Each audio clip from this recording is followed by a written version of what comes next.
Good morning guys. Ito naman po si May 17, Ilocana. Ayan guys, ngayon po gagawa po tayo ng spoof. Ito ay isang sweet ng Lebanese. Ayan, may tatlo po akong saging dyan. Ang ingredients po nito guys ay tubig saka asukal. Dapat pong i-separate po natin yung asukal sa tubig. Hayaan natin matunaw po yung asukal. Mula pa kanina ay pinaghalo ko na po. Ayan. Meron po tayong anise powder. Ayan.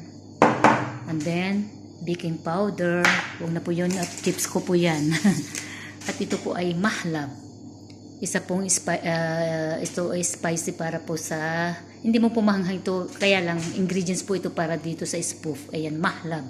Powder din po ito. At saka turmeric. Ang tawag po dito sa Lebanon ay kurkuma. So, ilalagay na po natin dito yung mga dry ingredients like